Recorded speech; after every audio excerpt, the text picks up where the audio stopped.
ಎಲ್ಲರಿಗೂ ನಮಸ್ಕಾರ. ಸಮೃದ್ಧಿ ಅಡುಗೆ ಮನೆಗೆ ಸ್ವಾಗತ.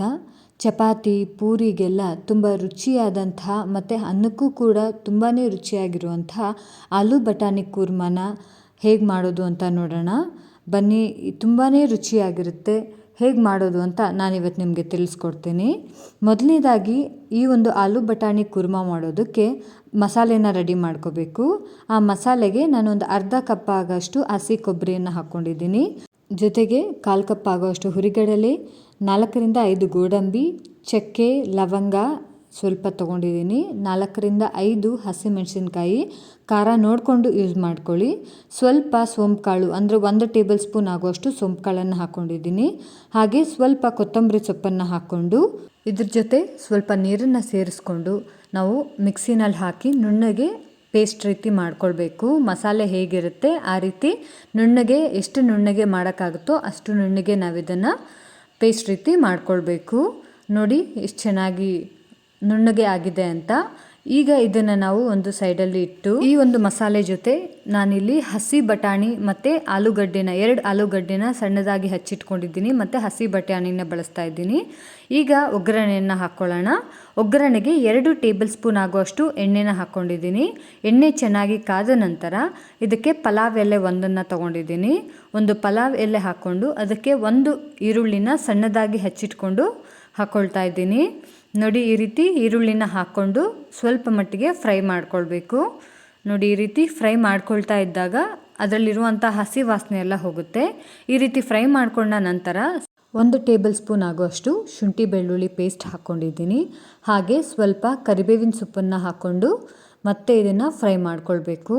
ನೋಡಿ ಈ ರೀತಿ ಸ್ವಲ್ಪ ಈರುಳ್ಳಿ ಬೆಂದ ತಕ್ಷಣ ಇದಕ್ಕೆ 2 ಟೊಮೆಟೊನ ಸಣ್ಣದಾಗಿ ಹಚ್ಚಿ ಹಾಕ್ಕೊಳ್ತಾ ಇದ್ದೀನಿ.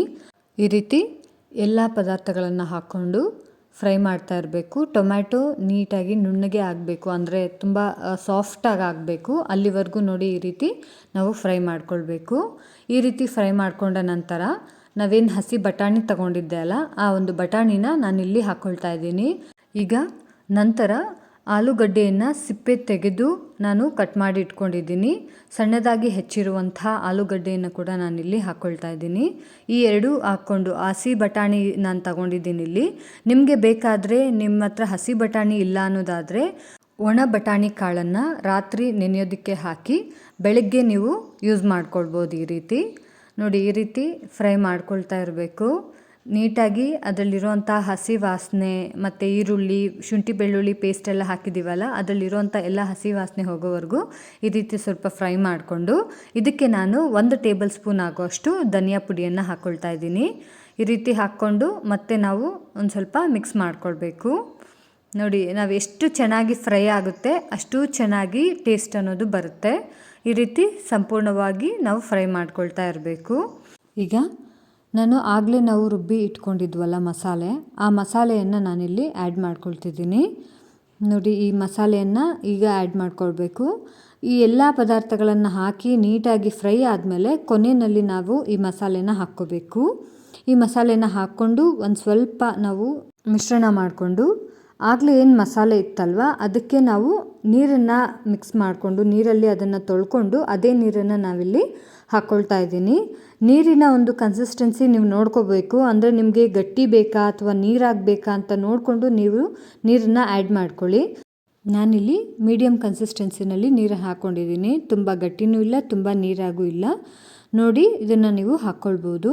ಸೊ ಈಗ ಈ ರೀತಿ ಇದನ್ನೆಲ್ಲ ಮಿಕ್ಸ್ ಮಾಡಿದ ನಂತರ ಕೊನೆಯಲ್ಲಿ ನಾವು ರುಚಿಗೆ ತಕ್ಕಷ್ಟು ಉಪ್ಪನ್ನು ಆ್ಯಡ್ ಮಾಡ್ಕೊಳ್ಬೇಕು. ಉಪ್ಪನ್ನೆಲ್ಲ ಹಾಕ್ಕೊಂಡು ರುಚಿಗೆ ತಕ್ಕಷ್ಟು ನೀವು ಆ್ಯಡ್ ಮಾಡ್ಕೊಳ್ಳಿ, ನಿಮ್ಗೆ ಎಷ್ಟು ಬೇಕು ಅಷ್ಟು. ಯಾಕಂದರೆ ನೀರಿನ ಪ್ರಮಾಣ ನೋಡಿಕೊಂಡು ನೀವು ಉಪ್ಪನ್ನು ಹಾಕ್ಕೋಬೇಕಾಗತ್ತೆ. ಸೊ ಈ ರೀತಿ ಉಪ್ಪನ್ನು ಹಾಕ್ಕೊಂಡು ನೀಟಾಗಿ ಮಿಕ್ಸ್ ಮಾಡಿ ಇದನ್ನು ಬೇಯೋದಕ್ಕೆ ಬಿಡಬೇಕು.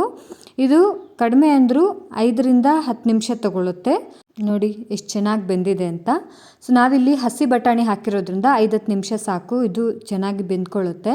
ನೀವೇನಾದರೂ ಒಣ ಬಟಾಣಿನ ನೆನೆಸಿಟ್ಟು ಹಾಕಿದ್ರೆ ಕುಕ್ಕರ್ನಲ್ಲಿ 1 ವಿಸಿಲ್ ಇಟ್ಕೊಂಡ್ರೆ ಕರೆಕ್ಟಾಗಿ ಕನ್ಸಿಸ್ಟೆನ್ಸಿ ಸರಿ ಹೋಗುತ್ತೆ.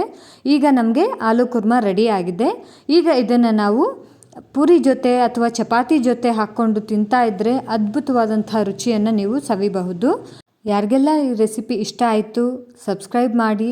ನೀವು ಟ್ರೈ ಮಾಡಿ ಹೇಗಿತ್ತು ಅಂತ ಕಮೆಂಟ್ ಮಾಡೋದನ್ನು ಮರಿಬೇಡಿ. ಹಾಗೆ ಲೈಕ್ ಆ್ಯಂಡ್ ಶೇರ್ ಮಾಡೋದನ್ನು ಮರಿಬೇಡಿ. Thank you.